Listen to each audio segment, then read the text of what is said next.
بسم اللہ الرحمن الرحیم۔ السلام علیکم۔ یہ ہمارے گروپ کے ایک دوست نے زیارت عاشورہ کے بارے میں سوال کیا ہے کہ زیارت عاشورہ کی سند کے بارے میں اور زیارت عاشورہ کے فضائل کے بارے میں۔ تو اس حوالے سے عرض یہ ہے کہ بڑی مشہور ہماری ایک کتاب ہے مفاتیح الجنان۔ مفاتیح الجنان شیخ عباس قمی کی مرتب کردہ جو کتاب ہے، اس کے صفحہ نمبر 893 پر زیارت عاشورہ کے فوائد کے حوالے سے لکھا ہوا ہے کہ سیف ابن عمیرہ کہتا ہے کہ میں نے صفوان سے کہا کہ علقمہ ابن محمد نے تو امام محمد باقر علیہ السلام سے یہ دعا ہمارے لیے نقل نہیں کی، بلکہ اس نے صرف زیارت عاشورہ ہی بیان کی ہے۔ صفوان نے کہا کہ میں اپنے سردار امام جعفر صادق علیہ السلام کے ساتھ اس مقام پر آیا تھا کہ آپ نے یہی عمل کیا جو ہم نے کیا ہے، یعنی اس طرح زیارت پڑھی اور پھر 2 رکعت نماز بجا لانے کے بعد یہی دعائے ودا پڑھی تھی، جیسا کہ ہم نے نماز پڑھی اور ودا کیا ہے۔ صفوان نے مزید کہا کہ امام جعفر صادق علیہ السلام نے مجھ سے فرمایا تھا کہ اس زیارت اور دعا کو پڑھنا اپنا شیوا بنا لو اور اس طرح زیارت کیا کرو،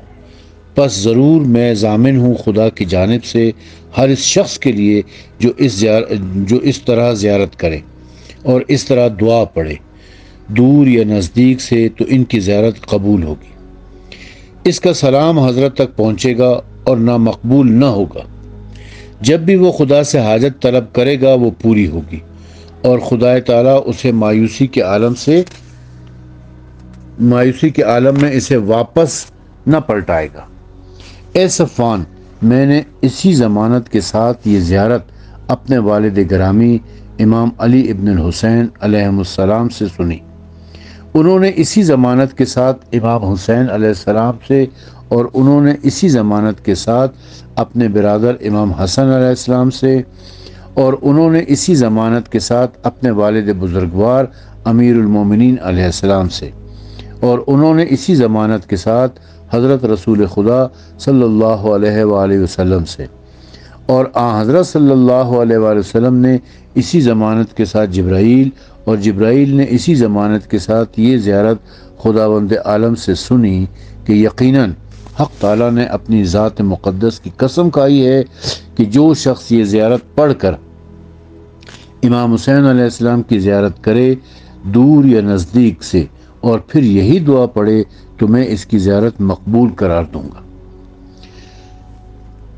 اس کا ہر طلب پوری کروں گا اور وہ جتنی بھی ہو اس کا سوال پورا کروں گا، اور وہ میری بارگاہ سے مایوس و ناکام نہیں پلٹے گا، بلکہ وہ بچشم روشن واپس جائے گا۔ اس کی حاجت روا ہو چکی ہوگی، وہ حصول جنت میں کامیاب اور جہنم سے آزاد شدہ ہوگا۔ میں اس کی شفاعت قبول کروں گا سوائے دشمن اہل بیت کے کہ وہ جس کے حق میں بھی کرے گا۔ خدا تعالیٰ نے اپنی ذات برحق کی قسم کھائی ہے اور ہمیں اس پر گواہ بنایا ہے کہ جس کی اس کے ملائکہ نے گواہی دی ہے۔ جبرائیل علیہ السلام نے یہ بھی کہا کہ یا رسول اللہ، خدا نے مجھے بھیجا ہے کہ آپ کو بشارت دوں اور مسرور کروں، نیز اس لیے بھیجا ہے کہ علی و فاطمہ و حسن و حسین اور دیگر ائمہ معصومین علیہم السلام اور آپ کے شیعوں کو یہ مسرت و شادمانی تا قیامت بحال اور قائم رہے۔ اس کے بعد صفوان نے کہا کہ امام جعفر صادق علیہ السلام نے مجھ سے فرمایا تھا کہ اے صفوان، جب بھی بارگاہ الہی میں تجھے کوئی حاجت درپیش ہوا کرے تو جس بھی جگہ پر ہو وہاں یہ زیارت اور یہ دعا پڑھو، اور پھر جو حاجت بھی ہو خدا سے طلب کرو تو وہ پوری کی جائے گی، اور حق تعالیٰ نے اپنے رسول صلی اللہ علیہ وآلہ وسلم سے عطا و بخشش کا جو وعدہ کر رکھا ہے وہ اس کے خلاف نہیں کرے گا، والحمدللہ۔ مؤلف کہتے ہیں کہ نجم الثاقب میں حاج سید احمد رشتی کے سفر حج کے ذیل میں حضرت صاحب العصر علیہ الصلاۃ والسلام سے ان کے شرف ملاقات کی حکایت درج ہے، جس میں امام العصر علیہ السلام کا یہ فرمان نقل ہوا ہے کہ تم زیارت عاشورہ کیوں نہیں پڑھتے؟ عاشورہ عاشورہ عاشورہ، اور انشاءاللہ ہم یہ حکایت زیارت جامع کبیرہ کے ساتھ نقل کریں گے۔ تاہم ہمارے استاد سقہ الاسلام نوری کا ارشاد ہے کہ زیارت عاشورہ کے مرتبہ و فضیلت میں اتنا ہی کافی ہے کہ یہ زیارت دیگر زیارتوں کی طرح معصوم کی طرف سے صرف ظاہری املا اور انشاء نہیں گو کہ ان کے پاک دلوں سے جو بات نکلتی ہے وہ عالم بالا سے آتی ہے، لیکن یہ زیارت احادیث قدسیہ میں سے ہے جو اسی ترتیب سے زیارت و لعنت اور سلام و دعا کے ساتھ ذات احادیث سے جبرائیل امین علیہ السلام تک اور اس سے حضرت خاتم النبیین تک پہنچی ہے صلی اللہ علیہ وآلہ وسلم۔ اس کے تجربے و آزمائش کے مطابق 40 روز یا اس سے کم دنوں تک اس کو روزانہ پڑھنا حاجتوں کے پورا ہونے اور مقاصد کے برآنے اور دفع دشمن کے لیے بے خطا اور بے نظیر ہے۔ لیکن سب سے بڑا فائدہ جو اس کے متواتر پڑھنے سے حاصل ہوتا ہے وہ وہی ہے جسے میں نے کتاب دارالاسلام میں درج کیا ہے، جو مختصراً یوں ہے کہ سقہ صالح متقی حاج ملا حسن یزدی جو پارسا افراد میں سے تھے اور نجف اشرف میں اقامت کے ساتھ عبادت و زیارت میں مصروف رہا کرتے تھے، انہوں نے سقہ امین حاج محمد علی یزدی سے نقل کیا ہے کہ جو مرد فاضل و صالح تھے اور یزد میں ہمیشہ آخرت کی بھلائی کی خاطر مشغول عبادت رہتے تھے، یزد کے باہر واقع مقبرہ جس میں بہت سے صالحین مدفون ہیں اور اسے مزار کہتے ہیں، اس میں راتیں گزارتے تھے۔ ان کا ایک ہمسایہ تھا جو ان کے ساتھ پروان چڑھا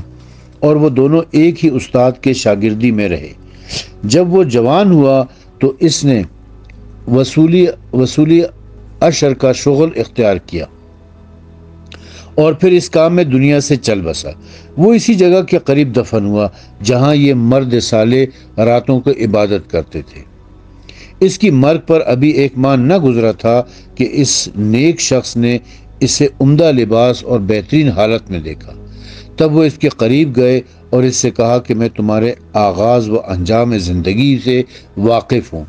اور تمہارے ظاہر و باطن کو جانتا ہوں کہ تم ایسے لوگوں میں سے نہ تھے جن کے بارے میں یہ خیال کیا جائے کہ ان کا باطن صاف ہے، نیز جو پیشہ تم نے اختیار کر رکھا تھا اس کا تقاضا بھی یہ تھا کہ تم عذاب میں پڑے رہتے۔ پس وہ کون سا عمل ہے جس کے ذریعے تم اس مرتبے پر پہنچے ہو؟ اس نے کہا کہ معاملہ ایسا ہی تھا جیسے آپ نے فرمایا ہے، اور جب سے قبر میں آیا ہوں بڑے ہی سخت عذاب میں رہا ہوں، یہاں تک کہ کل استاد اشراف لوہار کی بیوی یہاں دفن کی گئی ہے، اور اس کے ساتھ ہی اس کے جائے دفن کی طرف اشارہ بھی کیا جو وہاں سے 100 گز کے فاصلے پر تھی۔ پھر بتایا کہ دفن کی رات میں امام ابو عبداللہ الحسین علیہ السلام نے 3 بار اس خاتون کی خبرگیری فرمائی۔ جب تیسری دفعہ تشریف لائے تو آپ نے حکم فرمایا کہ اس قبرستان پر سے عذاب اٹھا دیا جائے۔ چنانچہ اس وقت سے ہم سبھی اہل قبور کی حالت بہتر ہو گئی اور ہم نعمت و رحمت میں بسر کر رہے ہیں۔ اس پر وہ مردہ صالح حیرت زدہ ہو کر بیدار ہوئے، جبکہ وہ نہ اس لوہار کو جانتے تھے اور نہ اس کے گھر کی جائے وقوع سے واقف تھے۔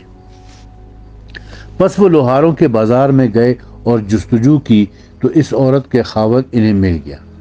انہوں نے پوچھا کہ تمہاری کوئی بیوی تھی؟ اس نے کہا ہاں، وہ کل فوت ہو گئی ہے اور اسے فلاں جگہ دفن کیا گیا ہے۔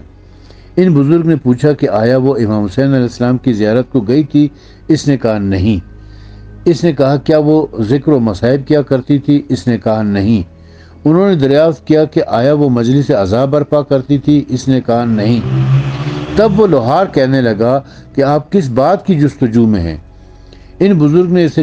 خواب سنایا تو وہ کہنے لگا کہ میری بیوی ہمیشہ زیارت عاشورہ پڑھا کرتی تھی۔ یہ جو مفاتیح الجنان میں جو اس زیارت عاشورہ کے فضائل کے حوالے سے لکھا گیا تھا وہ میں نے آپ کو پڑھ کر سنایا ہے۔ اس سے ہمیں یہ پتہ چلتا ہے کہ زیارت عاشورہ کا پڑھنا بہت باعث ثواب ہے۔ ویسے تو زیارت عاشورہ کو جتنا زیادہ پڑھا جائے اتنا بہتر ہے، یعنی ہر روز پڑھا جائے۔ اگر ہر روز نہیں پڑھ سکتے ہیں تو ہفتے میں ایک دفعہ پڑھ لیں، ہفتے میں ایک دفعہ بھی ممکن نہیں ہے تو مہینے میں ایک دفعہ پڑھ لیں، مہینے میں ایک دفعہ بھی ممکن نہیں تو سال میں ایک مرتبہ ضرور پڑھیں، خاص طور پہ روز عاشور، جس دن کے امام حسین علیہ السلام، ان کے خانوادے اور ان کی اولاد کی شہادت ہوئی تھی، اس دن زیارت عاشورہ کو ضرور بالضرور پڑھیں، اس کا بہت زیادہ ثواب ہے۔